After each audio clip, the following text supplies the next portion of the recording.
반갑습니다. 제 목소리 잘 들리시죠? 네. 오늘 제가 40분간 여러분들에게 말씀드릴 내용은 멀티모듈 프로젝트 구조화 설계 실전편입니다.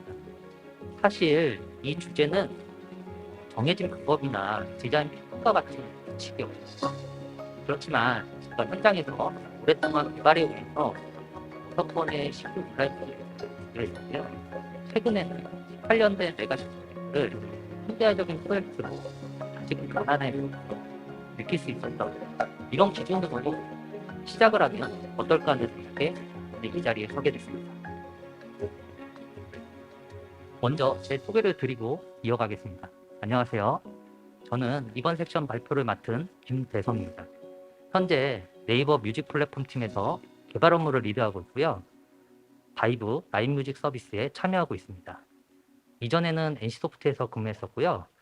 오늘은 제가 아주 오래전부터 이 멀티모듈 프로젝트를 주도하면서 고민이 많은 부분이 있었어요. 어떻게 하면 이 멀티모듈 프로젝트를 잘 구성할 수 있을까? 그리고 오늘 제가 이 주제에 대해서는 어디에서도 한 번도 얘기해 본 적이 없었는데요. 지금 이 자리에서 처음으로 멀티모듈 프로젝트를 적절하게 만드는 저만의 비법에 대해서 알려드리도록 하겠습니다.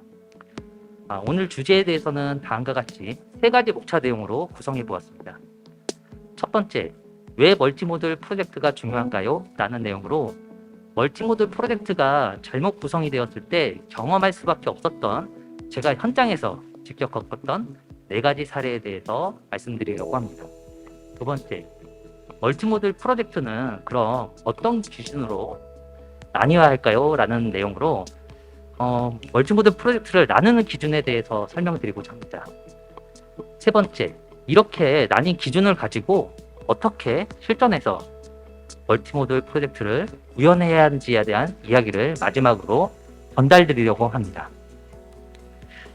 그럼 첫 번째, 왜 멀티모듈 프로젝트가 중요한가요? 라는 주제로 이야기를 시작해 보겠습니다. 아키텍처 관련으로는 이런 2가지 이야기가 있는데요. 아키텍처는 프로젝트 초기에 이루어져야 하는 일련의 설계 결정이다. 또 아키텍처는 요소의 구조와 그 관계에 관한 것이다 라는 말이 있습니다. 여기서 아키텍처라는 단어를 멀티모듈 프로젝트라는 단어로 바꿔서 다시 한번 이야기해 보겠습니다. 멀티모듈 프로젝트는 초기에 이루어져야 하는 일련의 설계 결정이다. 멀티모듈 프로젝트는 요소의 구조와 그 관계에 관한 것이다. 이게 좀 공감되지 않으신가요? 제가 이런 얘기를 전달드린 이유는 결국 나중에 변경을 하면 어렵다라는 겁니다. 이 사실이 굉장히 중요하고요. 멀티모듈 프로젝트는 사실 빌드와 배포 프로세스에 밀접한 영향을 미치게 되는데요. 시스템이 커져갈수록 빌드와 배포 프로세스도 복잡해지면서 나중에 이 프로젝트를 구조를 변경하게 되면 빌드와 배포 프로세스 모두 변경해야 되기 때문에 나중에 변경하기 어렵다라고 할 수 있습니다. 또한 초기에 이루어져야 하는 일련의 설계 결정이란 그 의미는 리스크를 줄이기 위한 시작이라도 할 수 있을 것 같습니다. 제가 아주 오래전에 처음 프로젝트를 주도하면서 멀티모듈 프로젝트를 구성했었던 모습이 있는데요. 이 프로젝트가 점점점 어떻게 진화해 가는지, 그리고 그로 인해 발생되는 문제점들이 어떻게 되는지 살펴보도록 하겠습니다. 프로젝트를 보시면 어드민 서버가 있고요. API 서버도 있고 배치도 있습니다. 모든 서버들이 공통으로 참조하는 코어와 커먼이라는 모듈이 존재하는데요. 프로젝트 초기에는 나쁘지 않습니다. 운영도 잘 되고요. 이렇게 프로젝트가 끝나게 되면 말이죠. 그런데 이게 한 해가 지나고 서비스 팩이 많아지고 구현되는 코드가 증가하게 되면 오른쪽과 같이 멀티모듈 프로젝트는 아마도 코어와 커먼이 비대칭적으로 커지게 될 겁니다. 이렇게 된 이유는 아마도 저기 아래에 있는 ABCD, API ABCD처럼 다른 도메인 서비스들이 생겨나면서 서비스 스펙이 늘어나고 그로 인해 공통적인 기능들이 많아지면서 자연스럽게 발생되는 문제 중에 하나일 텐데요. 이게 근본적인 문제는 사실 오래전부터 개발자 머릿속에 각인되어 있는 중복을 제거해야 한다는 강박관념 때문이지 않을까 합니다. 중복을 제거하라는 말을 듣고 중복을 제거하기 위해서 코어 커먼이라는 모듈에 공통적인 기능들을 추가한다는 것은 아마도 이게 청개구리와 같은 행동이지 않을까 합니다. 그럼 이 코어와 커먼 안에 어떤 내용들이 있는지 자세히 살펴보도록 하겠습니다. 뭐가 많네요. JPA 클래스도 있고요. 레디스 관련 내용도 있고요. 몽고DB 관련 클래스도 있습니다. 서비스가 복잡도가 높아지게 되면 여러 데이터 스토어를 사용하게 되는데요. 중복을 제거하기 위해서 공통적인 구현을 코어 커먼과 같은 한 곳에 구현을 하게 되면 앞으로 운영을 하면서 많은 문제점들이 나타나게 됩니다. 이제부터 제가 현장에서 경험했었던 4가지 문제점 실사례에 대해서 이야기해 보도록 하겠습니다. 첫 번째는 too many connection 문제입니다. 서비스가 커져가면서 다른 도메인 서비스들이 추가되고 트래픽이 늘어나면서 서버 수를 늘리게 되면 커넥션 부를 할당받기 때문에 어느 순간 발생할 수 있는 문제입니다. 실제 있었던 사례이고요. 두 번째는 no class definition found error입니다. 올 봄에 저희 프로젝트에서도 log4j 보안 이슈가 나왔었는데요. log4j1을 2로 업데이트하는 당장 오늘 저녁이라도 해야 되는 상황에 이르렀습니다. 빨리 업데이트를 해야 되는 상황이어서 log4j2로 라이브러리 변경해서 컴파일을 시도했더니 특정한 모듈이 log4j1 구현체를 직접 사용하는 라이브러리가 있었고요. 결국 버전2로 업데이트가 진행하기에는 굉장히 난감한 상황이었습니다. 해결은 어쩔 수 없이 됐습니다. 이렇게 특정한 모듈이 하이 버전 라이브러리에 참조하는 경우 전체적인 프로젝트 업그레이드가 어려워질 수 있습니다. 세 번째는 카피 앤 페이스트 문제입니다. 예를 들어서 API 서버에서는 로그인한 유저가 자신의 아이디나 생년월일을 그대로 볼 수 있지만 어드민과 같은 서비스에서는 개인정보 이슈로 인해 마스킹 처리를 해야 되는 스펙이 발생할 수 있는데요. 이때 기존의 유저 서비스의 구현체 로직을 변경하는 게 아니고 특정한 파라미터를 넘기고 분기해서 값을 변경시키는 구현을 자주 마주치게 됩니다. 이때 참조하는 클래스들이 많다면 어디서 사이드 이펙트가 생길지 모르고 당장 내일 릴리즈해야 되는 사항이라면 타입 분기를 통해서 구현한 부분이 기존 로직을 회피할 수 있도록 복사 붙여넣기로 우선 수정해서 배포를 하는 사항이 발생하게 되는데요. 이런 코드가 보이게 되면 깨진 창문 효과로 급속도로 빠르게 퍼져나가고 유사한 코드들이 발생하게 됩니다. 이제 마지막 네 번째 제가 실제 겪었던 사례인데요. 전체 빌드 배포가 되는 상황입니다.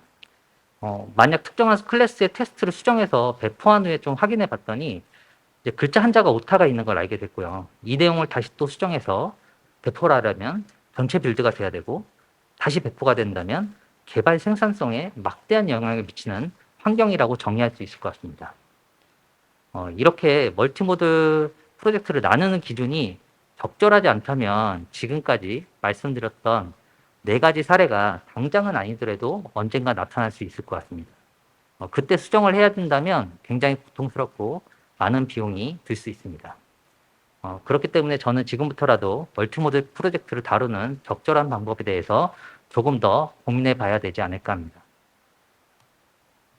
이제 지금까지 멀티모드 프로젝트가 왜 중요한지에 대해서 그리고 잘못된 경우에 대해서 이제 문제점이 발생할 수 있는 이야기를 드렸다면 이번에는 무엇을 기준으로 멀티모드 프로젝트 구조를 나뉘어야 하는지에 대한 이야기입니다.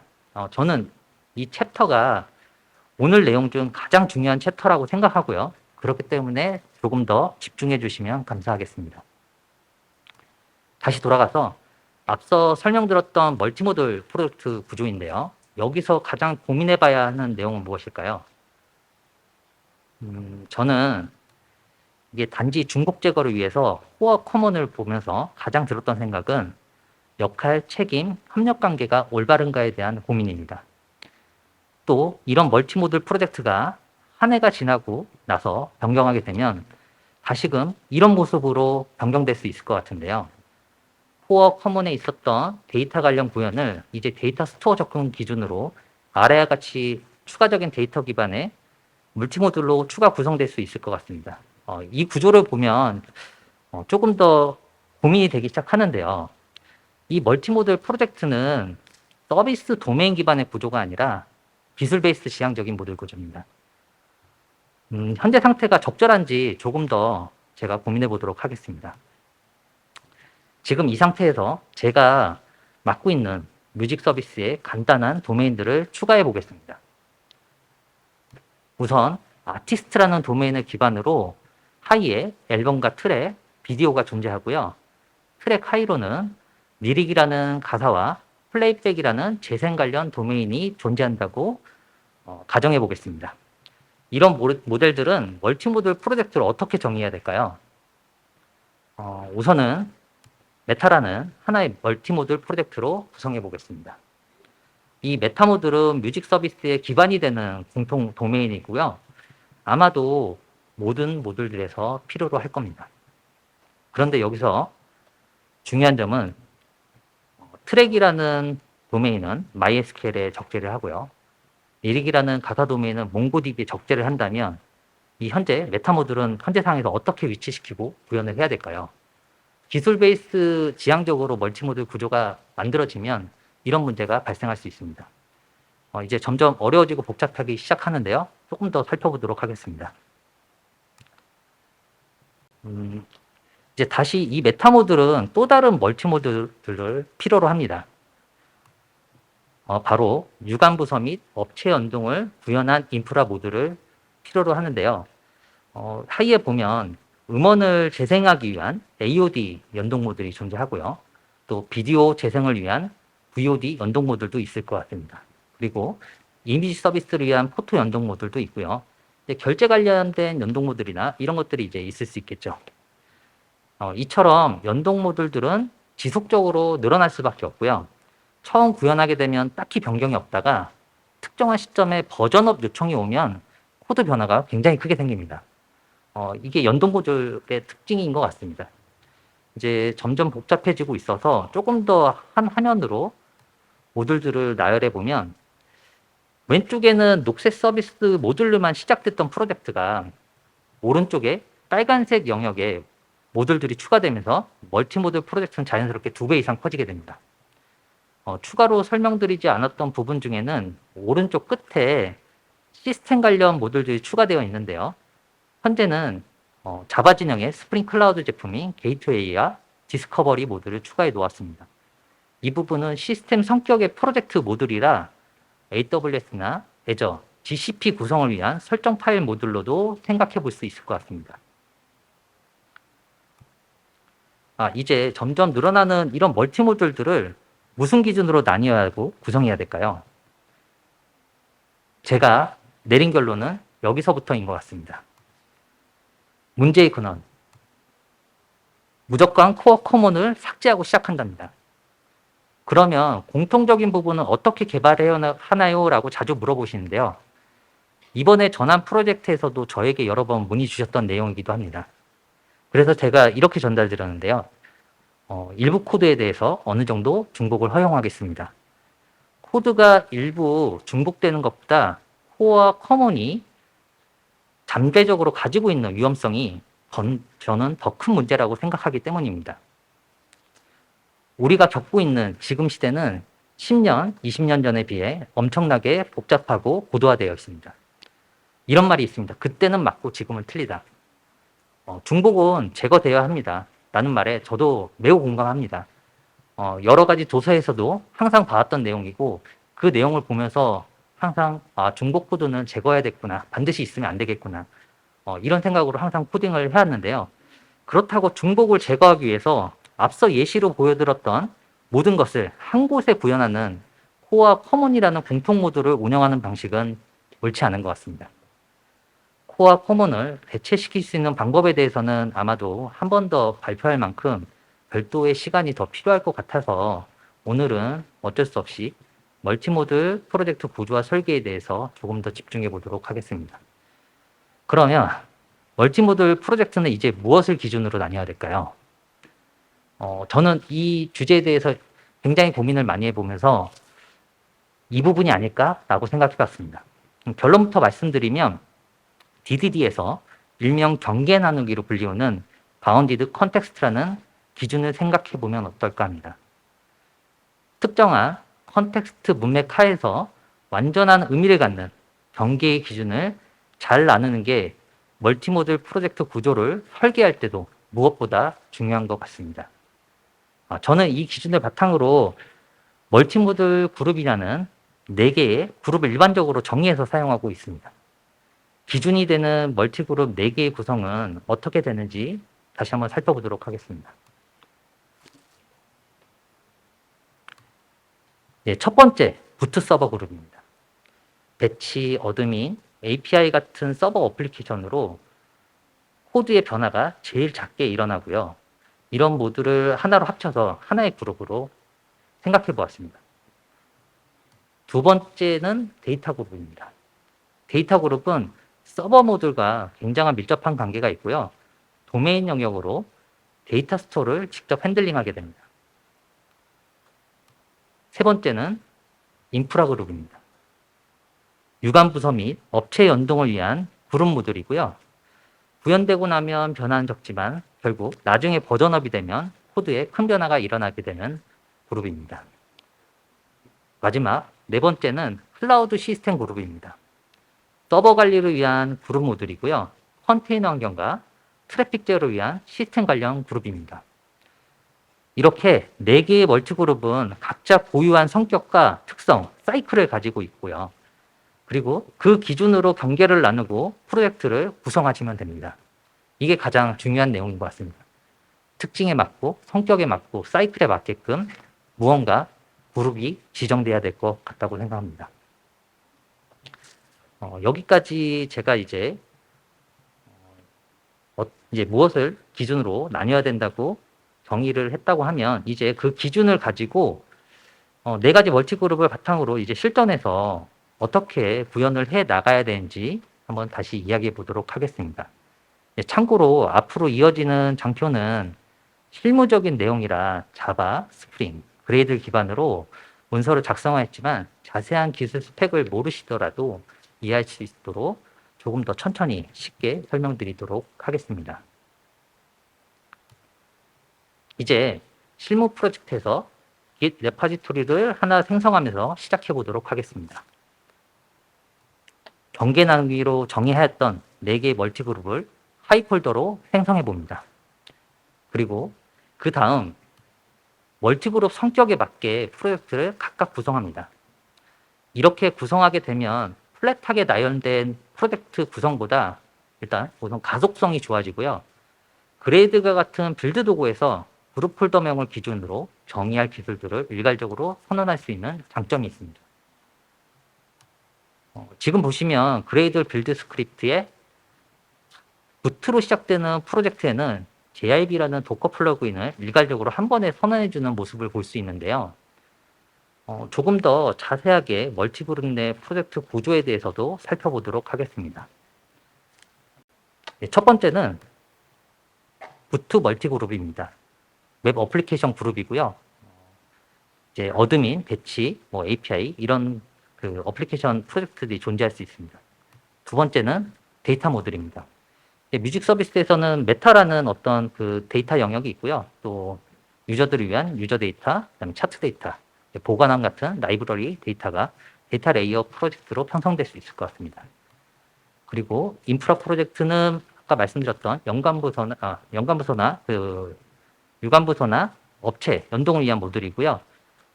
VOD, AOD, 그다음에 포토, 빌링과 같은 프로젝트가 존재할 수 있을 것 같습니다. 네 번째는 이제 클라우드 시스템 관련 프로젝트입니다. 지금은 이제 스프링 클라우드 제품인 게이트웨이와 디스커버리, 컴피그라는 제품이 있을 것 같습니다. 이렇게 구성하고 나니까 잘 정리된 것 같습니다. 모양새도 괜찮은 것 같고요. 가독성도 좋은 것 같습니다. 그런데 이게 현재 상태로 운영을 하다 보니까 또다시 문제점을 맞이하게 되었습니다. 프로젝트가 늘어난 만큼 빌드 시간도 늘어나면서 개발 생산성에 영향을 미치게 되었습니다. 또 클라우드 멀티그룹 내에 리모트 컴피그 서버 프로젝트라는 설정 파일이 수정하게 되면 깃허브에 웹훅이 발생해서 여러 어플리케이션에 이벤트를 전달해서 설정 데이터가 리플래시가 되는 처리를 하고 있는데요.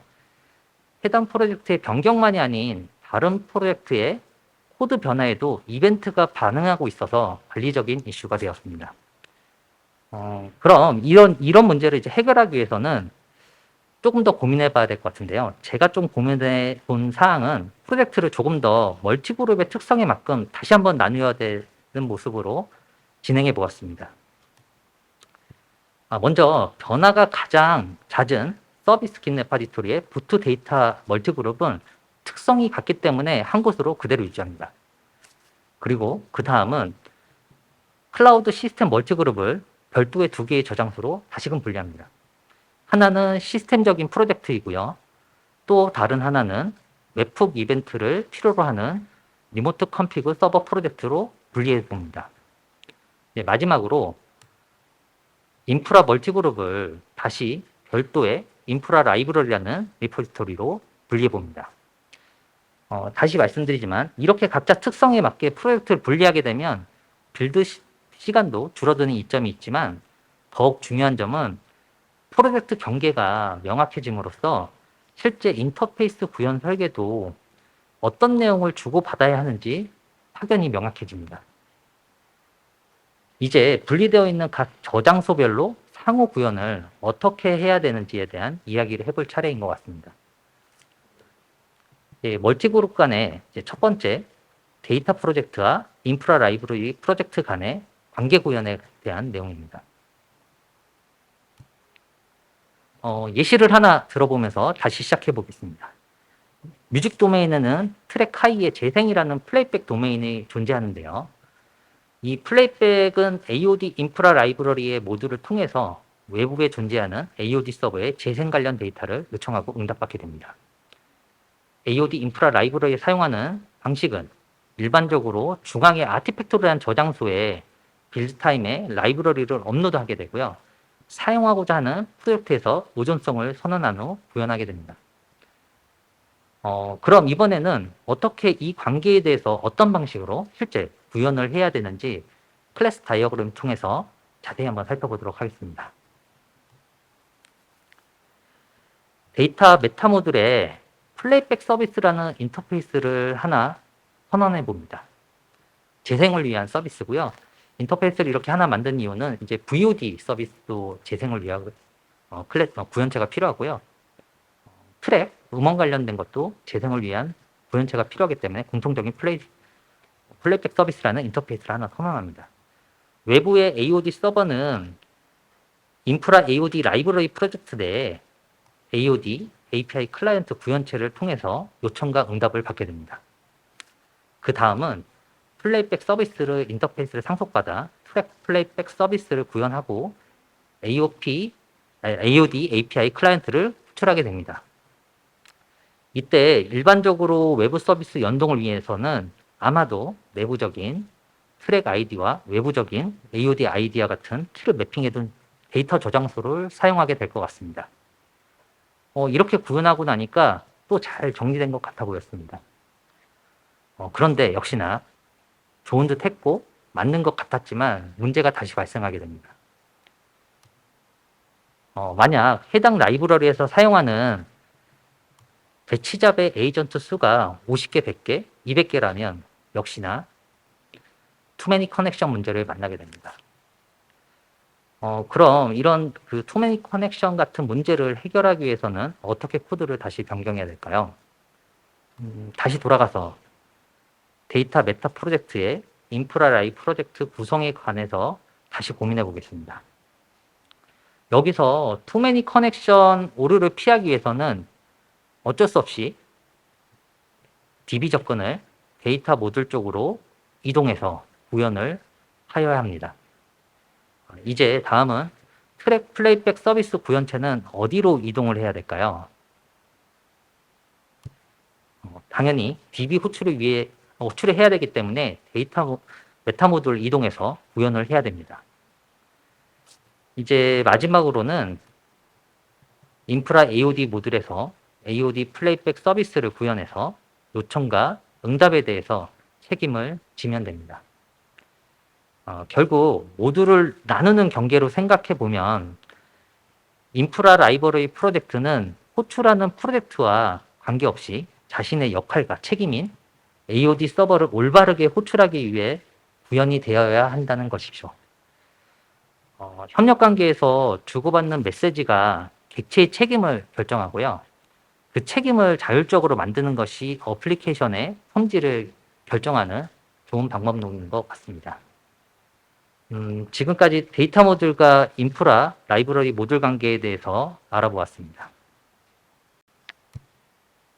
이제 다음은 부트 서버 프로젝트와 데이터 프로젝트 관계 구현에 대해서 알아보도록 하겠습니다. 이 둘 간의 관계에 대해서 이제 구현을 하다 보면 제일 많이 물어보시는 내용이 있는데요. 이제 아마도 서비스 구현체를 어디다 두어야 되는 일인가에 대한 이야기입니다. 자바의 스프링 프레임워크 기반으로 개발을 진행하게 되면 일반적으로 요청받게 되는 컨트롤러에 이어서 서비스를 구현하고 서비스에서 데이터를 질의하는 리파지토리를 구현하게 될 건데요. 이럴 때 서비스 구현은 어느 모듈에 위치를 해야 될까요? 실제 제가 경험했었던 또 다른 사례를 가지고 이야기를 진행해 보겠습니다. 제가 참여하고 있는 네이버 바이브 뮤직 서비스 앱의 가사 보기 화면입니다. 화면에 일반 가사라는 내용으로 노출하고 있지만 이제 업무적으로 싱크 가사라고 하는 것이 없는 경우에 후처리로 생성하는 로직을 이제 추가하려고 하고요. 싱크 가사가 없는 경우라는 데이터 형상은 실제 라인 투 라인으로 이런 값이 없을 경우에 타임 스탬프 값을 만드는 작업을 하게 되는 내용입니다. 런타임에 이벤트를 전달해서 후처리로 생성해주고자 하는데요. 이제 어떻게 구현을 하고 있을까요?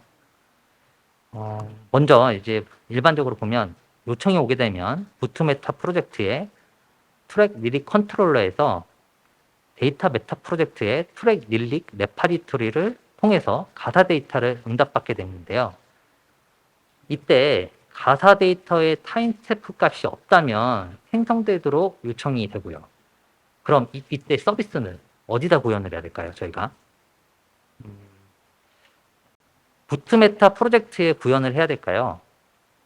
데이터 모듈 프로젝트에 구현을 해야 될까요?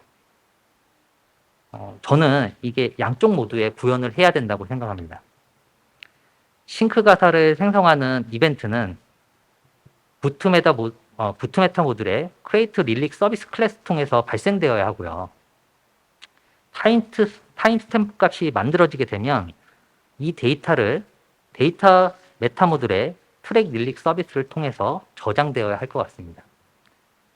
이처럼 서비스 구현체는 프로젝트별로 역할에 맞도록 각각 구현될 수 있을 것 같습니다. 그리고 부트 메타와 데이터 메타 프로젝트 간에는 상호 간의 규칙이 한 가지 필요할 것 같은데요. 이 규칙은 데이터 메타 프로젝트에서는 반드시 서블린 리퀘스트와 같은 웹 서버에 의존적인 객체를 전달하지 않는 것입니다. 제가 이 많은 프로젝트를 해보면서 이 서블린 리퀘스트 객체가 말단까지 내려가는 말단 레이어까지 전달해서 그걸 가지고 응용하는 서비스를 많이 보았는데요. 이런 경우는 사실 역할과 책임 그리고 협력 관계에 올바르지 않다고 생각합니다.